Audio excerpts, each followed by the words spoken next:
Si'a sadii durbummaa kiyyatti deebi'ee dadhabee.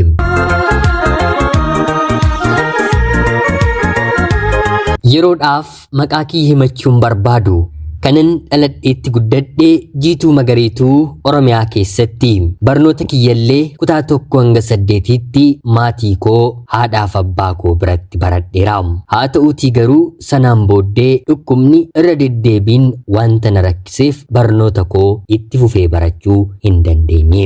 Kutaa 8 akkuman gaheen na dhukkubee waggaa 2 barnoota addaan kutee jennaan hiriyoonni koo ana waliin turan barnoota isaanii itti fufan kutaa 10 xumuranii gariin gara kutaa 11tti gariin immoo warri qabxiin jalaa hafee kolleejjii heerumaa fi daandii jireenyi isaan fuutee garaa garaatti deemanii. Yeroo kanatti ani dhukkubsadheen qaamni kiyyas qalbiin kiyyas wanta hundumaaniyyuu miidhamee waan nan tureef baradhee itti fufuudhaaf mooraaliin dhabe heerumuudhaaf immoo bifti qaamni kiyyayyuu haallin yeroo sanarra ture ijoollee dhiiraa anatti hin butu. Gabaabumatti dhukkubsadheen waggaa 2 kan hin dabarse baay'ee kan na miidhee fi baratti haadha kiyyaan ala ollaan firri abbaan obbolaan koo yerootti na jibban yerootti na xireeffatan ana bira ga'anii funyaan isaanii yerootti qabatanii ture. Dhukkuba akkanaarraa rabbi nama haa oolchu.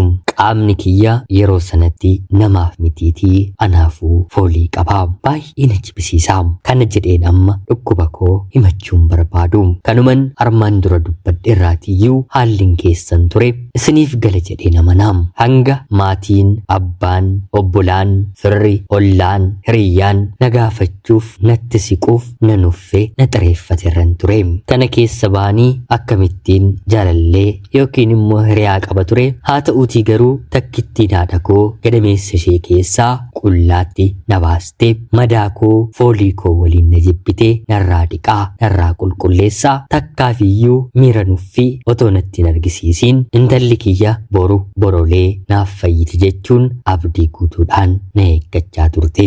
Rabbi na gargaarees ni duuti. Kanaan booddee abdiin qabdu waa'ee ishee abdii kutadhaa. Namoonni yaaltonni fayyaa haadha koo jedhan haati kiyya garuu sana fudhachuu diddee takkaaf nuffii otoo hin jedhiin qoricha baadiyyaa miilaan sa'a 6 sa'a 7 deemuun ooltee bultee naaf barbaaddee naaf fiddee rabbis dadhabbii ishee sana argee waan qorichi suni fayyisuu danda'uuf otoo hin taane keessa haadha koo argee gooftaan kiyya na fayyise. Duridha yeroo kanatti immoo jaalalli ani haadha kootiif qabu baay'ee natti dabalee ofiifuu haati kiyya fayyaa guutuun qabdu. Erga isheen anaan deessee booda abbaan koo haadha kiyya dhiisee ana umriidhaa waggaa 2 guutuu gaa'ela gara biraa dhaabbatee ilmaan gara biraa horatee jireenya mataasaa jalqabee ture. Haadha koo waliin adda bahanii jechuudha. Yeroo sanatti haati kiyya otuu dhiira gara biraatti deemtee heerumuu gaa'elaaf kadhatamaa jirtu lakki rabbi kan naaf kenne tokkittii dhala koodha. Otuu naaf danda'ame abbaa masheerraa intala koof obboleessa yookiin immoo obboleettii gara biraan godha. Yoo naaf danda'amuu dide garuu duras dhama eeman dhala koo guddifadha. Gargaarsa abbaa ishee argeen beeku amma immoo erginarraa deemes dhimmattiin dhiira gara biraa ofitti fidee rakkoo gara biraa ofitti horuun qabu jechuun haati kiyya heerumanii diddeem. Obboloonni ishee obboloonni abbaa koo jilbatti kufanii maaloo heerumi jedhanii yeroo isaan kadhatan ani nan yaadadha.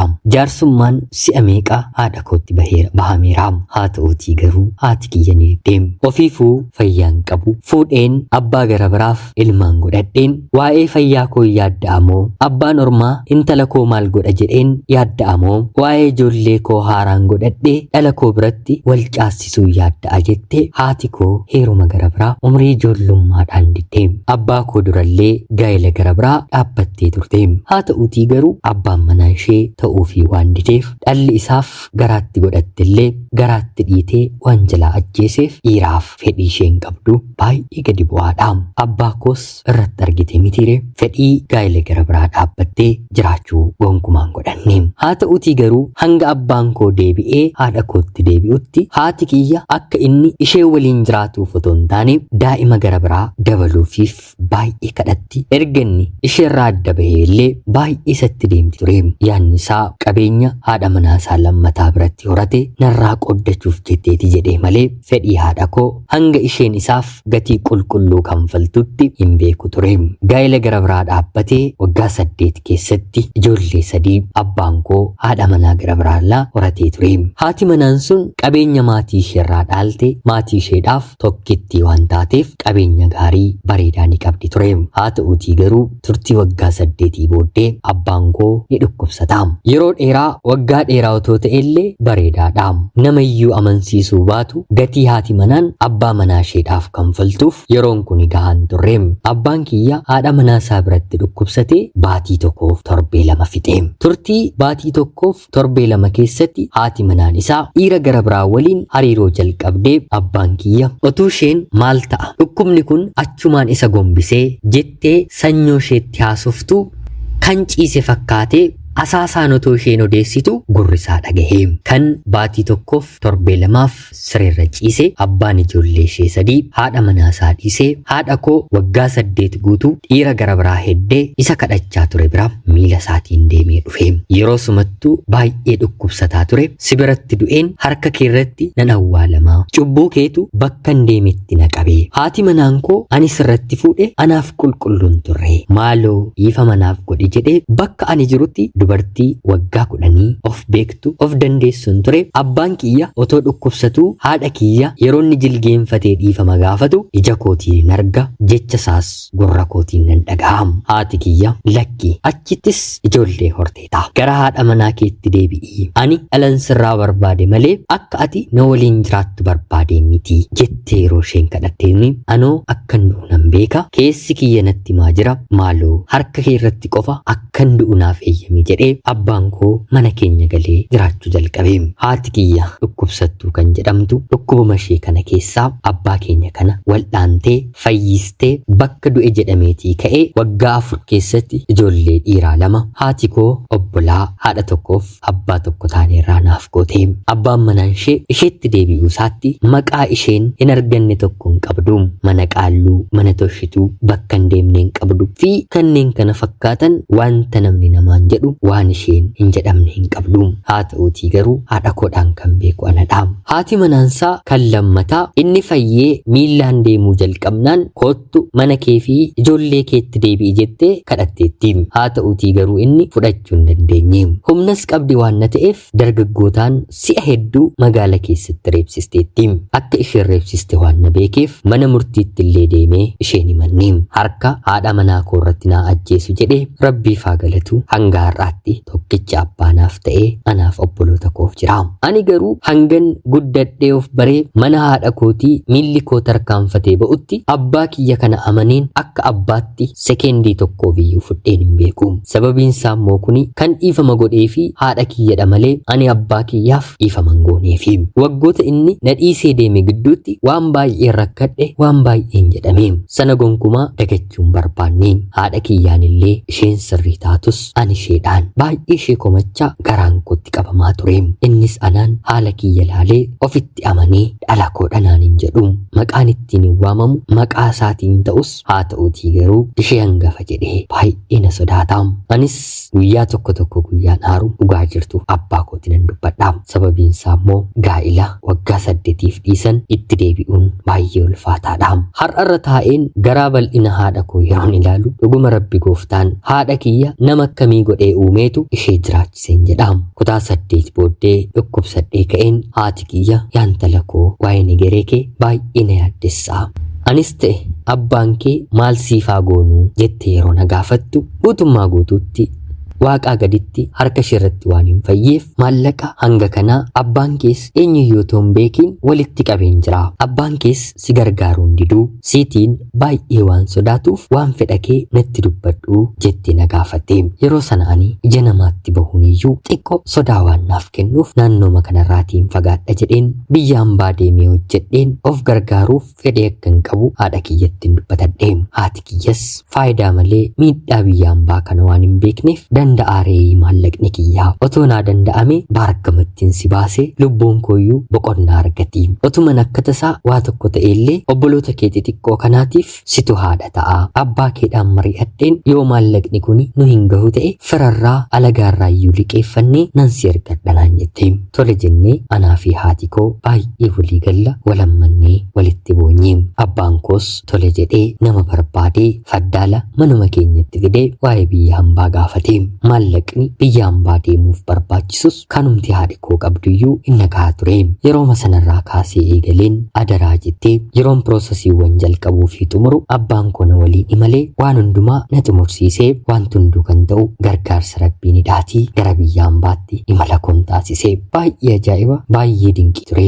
Nyaanni biyya arabaa kuni bifa koo ijoollummaas anatti deebisee suuraawwan ka'een konfidensii argadheen toora sooshaal miidiyaa irratti iyyuu lakkisuun eegalee naannoo keenyatti dhuguma abalutu deebisee kana fakkaate moo maqaa jedhus nan argadhe. Ijoolleen dhiiraas karaa miiseejii toora sooshaal miidiyaa kiyyaa baay'ee bareeddeetta sin jaalladhe maaloo siin ta'e nan jechuu jalqabanii. Gaaffii kana otoon dhukkubsateen dura malee ergan dhukkubsadhee booddee argeen beeku. Rabbiinis galateeffadheen jireenya koo biyya ormaatiin fufee. Kanaanis dhuguma dhiirri akkuma suuraan na jaallate qaamaanis hin na jaallataayee kan jedhu mirkaneeffachuus baay'een barbaade. Sababiin isaa immoo jechoonni irratti darbataman yeroon dhukkubsadhe sanatti hangam sammuun koo akka inni miidhame natu beeka. Kana immoo mirkaneeffachuuf dhiira bira gahuu durbummaa kiyya yeroo kaan hin kennu jedheen of qabaa of eegaan ture dhiira waliin ciiseen iyyuu kennuun akka ulfinaatti ta'e natti mul'ate. Kana gochuuf gara biyyaatti galuu yookiin immoo tooftaa ta'e uumuutu narra jira mitiree.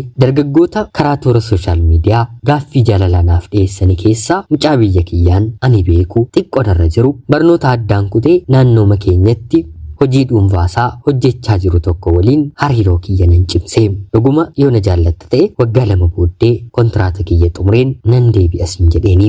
Amma akkanatti yeroo ilaalamu maal taateeti mucaan kuni dhiira waliin ciisuuf jecha akkamittiin gara biyyaatti deebitii naan jechuu ni dandeessu ta'a. Haa ta'uutii garuu dhukkubni kiyya salphaan turre. Maqaan kaleessa qe'ee keessatti fudhe deebifachuun barbaada. Toora sooshaal miidiyaatiin qofa otoo hin taane qaamaanis namni na argee akkanatti munan fedha. Kanaan waggaa 2 xumureen boqonnaadhaaf gara biyyaatti nan deebi'e. Guyyaa 2 booddees dargaggeessa kana waliin wal argeen waliin deemeen ciise. Yeroonni waa'ee bareedina koo natti himu keessi kiyya amanaa akkan bareedduu ta'e eenyummaan koo duraa akkanaaf deebi'ee dhibbaa dhibbatti hin fudhe.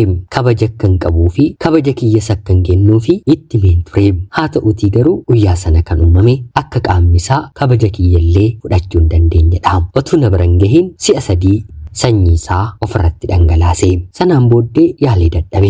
Ani yeroo sanatti dhiirri akkana barbaadu dubartii dhiira biratti barbaadamtuu ta'e qaamni koo akka qaamni dubartii gara biraa barbaachisu barbaachisaa akka ta'e mirkaneeffachuu malee kabaja kiyyallee kennuu qofa hin turre. Guyyaa sana inni dadhabe eega sanaatii ani biran dhaabbanne. Haati kiyyas wantan godhe yeroon itti himu anaaf ishee gidduu dhoksaan hin jiru baay'ee na komatte. Anisiin akkanatti hin guddisne bakka guddaatti ulfinaan hin si eeganaan jettee natti dheekkamte. Baatii tokkoof torbee 2 biyyan taa'e akkuma kaleessa jibbameen ture deebiseen hawaasa naannoo keenyaa biratti nan jaallatame. Gara biyya hambaa koottis otuu maadaamiin kiyya nama biraan qacaratiin dafeen hin deebi'e. Amma nama guutuun ta'e. Gurbaa sanas hariiroon waliin qabu nan dhaabe.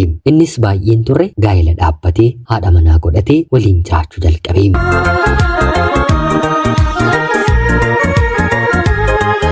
Si'a lammaffaatti yeroon gara biyya hambaatti deebi'u haati koo kan duriin olatti baay'ee dhukkubsachuu fi baay'ee dhiphachuu jalqabde.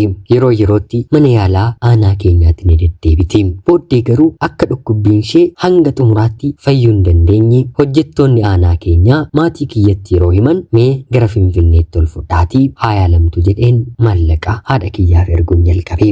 Isaanis Finfinnee hospitaala Paawuloosii fi Leenca Gurraachaatti fidanii yeroo yeroodhaan haadha kiyya yaaluu jalqaban. turaniim. Haa ta'uutii garuu namni harka isaatiin qoricha bitee dhukkuba mana isaatti ofitti galchaa dubbiin kan koof kan haadha koo kana ta'e qorichi haadha kiyyaaf bitamee haadha koof kennamu kan ishee fayyisurra guyyaadhaa gara guyyaatti kan ishee miidhu kan dur akka garaashee otuma ishee dhukkubuullee bakka barbaadde deemtee deebitee waan barbaadde hojjettee galtu amma garuu qorichi suni sireerra ishee ciibsu jalqabee mana yaalaa tokko yeroo deemamu maaliif qorichi kuni nama akkanaaf ajajame jedhu mana yaalaa gara biraa abbaan koo haadha koo fuudhee yeroo deemu immoo qoricha kana maaliif addaan kuttanii nuun jedhu kana gidduutti abbaan koos baay'ee dhiphatee dhumarratti isaafis anaafis yeroo nuuf gamu mee takka ammoo qoricha kana addaan kunnaa fayyaa ishee duraatti yoo nuuf deebiteef jedhee gara biyyaatti abbaan koo fudhatee galee yeroon haati kiyyatti wal'aanamaa turte waggaa 2 ol ture.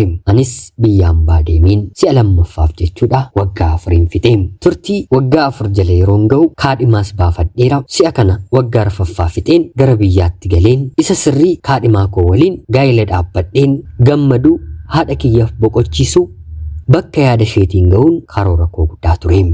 Waggaa 4 sana guyyaan isaa akka inni ga'u eegaa otoo hin jiru ani tikkeettii kiyya kutadhee gara biyyaatti galuuf baatii tokkoof guyyaan 6 yeroo hafu abbaan koo bilbilee guyyaa ga'umsa kee hin eegiini haati kee guyyaa sana kan geessu hin fakkaatu laafteetti amma dafii kootti naan jedhee anis guyyaan tikkeettii kutadhe dhiiseen waantan qabu gudunfadheen guyyaa abbaan koo natti dubbate buleen maadaamii kiyyaan haadha kiyya lubbuudhaaf dhaqqabin jedhameera jedheen haala kiyyas waan beektuuf gara biyyaatti imalan taasisee abbaan koo buufata xiyyaaraa internaashinaala booleetti uffata gaddaa uffatee natti dhufe bakka sanatti bishaaniin ta'ee ariitiin kiyya haadha kiyya ijaan argeen tarii ijuma kollee yoo argite lubbuu ishee turfachuuf umurii ni godhatii kan jedhu ture. Haa ta'uutii garuu kun anaaf gonkumaa hin taane abbaan koo kan inni kottu naan jedhe haati kiyya boqotee guyyaa 3 xumurtee jennaan firri haa dhuftu ho'aatti hermii ishee haa baafattu jedhee isa dhiphisnaan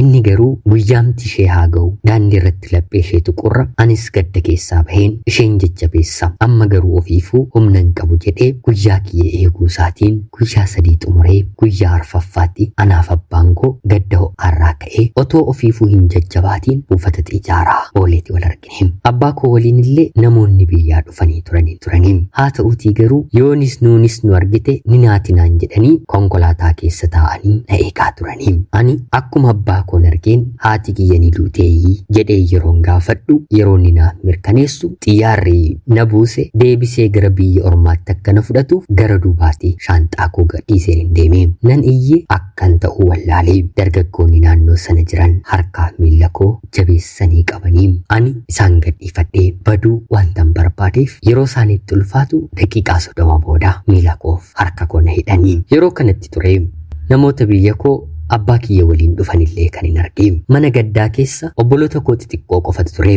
Ani baay'ee qalbiidhaan citeen boqonnaa malee guyyaa 3 hidhameen gadda haadha koo hoteela keessatti hin dabarse guyyaa 3 booddee abbaa kiyyaan namoota isa waliin dhufanii deemaa galaa ani kanaan booddee fayyaadha gara biyyaatti deebi'u waantan barbaadu hin qabu jedheeni yeroo kana abbaan koo anaanoo dhiisi ijoollummaa keettu si miidheera obboloota kee jaamaa ol guddatanoo haati keessatti adaraasitti kenniteeti isaanittoo garaan jabaataa yeroonni naan jedhu isaaniin ol naaf fidi biyyaan baas deemuun nan barbaachisu isaaniin asittiin barsiifadhaa ati garuu fuudhiitii jireenya mataa kee jiraadhu jedheeniin yeroo kana inni garaanatti jabaataa'ee haati kees mana duwwaa natti gootee deemtee ani du'a koo fotoon guyyaa lakkaa'u harka ishee irratti na ajjeesu jedheen haadha keedhaan mana ishee dhufeen na dursitee deemtee mana duwwaa natti gootuuyii yeroonni naan jedhu ati haadha manaaf ijoollee gara biraas ni qabdaa fayyaa keetii duuti haadha koo haadha manaa kee ishee sanaaf immoo gammachuudha gadda kee xumuradhuuti haadha manaa kee deebii jedheen abbaa kiyyatti deebisee wanti hin dubbadhe qalbii isaa tuqee nagaatti illee naan hin jenne ana biraa ka'ee deemee homaa natti hin fakkaanne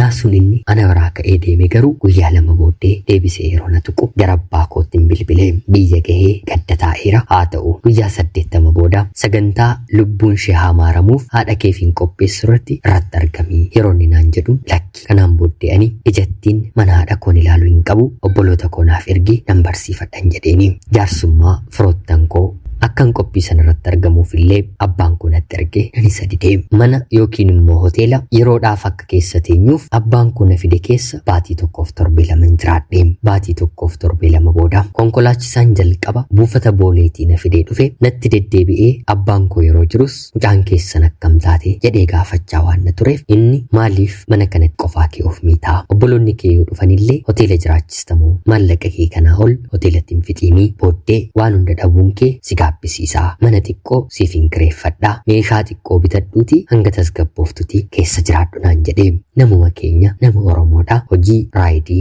konkolaataa namaa hojjeta of jijjiiruudhaaf nama oliif gadi jedhudha. Tole jedheen na fuudhee mana naaf kireessee obboloota dubartootaa lama of bira kaa'ee barsiisu ni qaba. Isaaniin gara mana kootti ergee yeroo barnoota isaanii barnoota deemanii yeroo kaan immoo na waliin ooluun na jajjabeessuu na haasofsiisuu jalqabanii. Kanaan yeroon itti fufee abbaan koo ijoolleewwan lamaan sana obbolaa koo naaf ergee anis isaaniin qabadheen mana xiqqoorratti fooyya'aa kireeffadheen gara barnootaatti isaan deebisuuf yeroof lubaanaa eeggachuun jalqabee. Kana gidduutti biyya kanatti kan na yaadachaa jiru mucaa raayidii kana oofudha mitiree carraan gadda haadha koo akka inni deddeebi'ee na gaafatuuf isa dirqisiiste. Kana gidduutti immoo jaalallis gidduu keenyatti uumame. Inni maallaqa qaba ture walii gallee tokko taana jennee erga tokko taane immoo maallaqaan fides itti daballee konkolaataa dhuunfaasaa kan hojii bitatee hojiillee jalqabu akka danda'u jalqaba walii gallee anis tole jedheen keessasaa yaadasaa icciitiisaa garagalcheen ergan ilaalee booda abbaan koollee dhufee siifaa ta'uu naan jedhee haati koo boqottee waggaatti gadi qabnee sagaleen nama otoo hin dhaga'amiin gaa'ela waliin dhaabbannee waliin jiraachuu jalqabnee.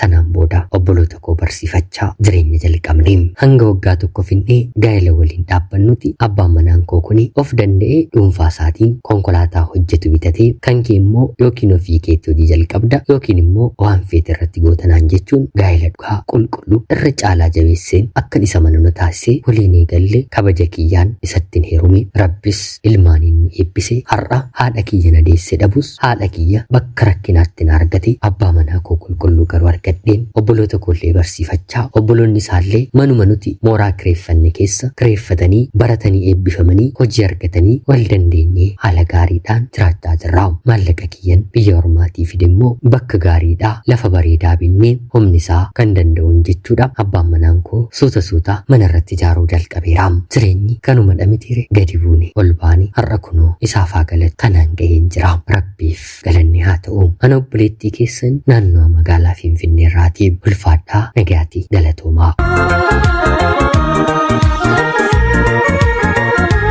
Yoyyaa ashamaa akkam jirtu kabajamtootaaf hordoftoota qophii keenya. Nagaaf jaalalli tokkummaan bakka jirtan hundaatti hunda keessaniif haa ta'u jecha guyyaa har'aallee seenaa ajaa'ibaa obboleettiin ga'ee tokko nuuf qooddee isiniif dubbiseen hin ka'a. Akka isin irraa barattaniif hubannoo cimaa ta'e tokko irraa argattan homaa shakkii tokko illee hin qabu. Obboleettii keenya seenaa kee kan nuuf qooduu keetiif guddaa galatoomi jecha kabajamtootaaf hordoftoonni qophii keenya seenaa kana dhaggeeffattan yaada keessan komentii jalatti qoodaa fi qophiin sa'aatii kanaaf guyyaa har'aa isiniif qabadheen dhiyaadhellee kanuma fakkaatti guyyaa borii seenaa yaada ilaalcha sammuu keenya jijjiiruu gara biraatiin haga walitti deebinutti turtii gaarii.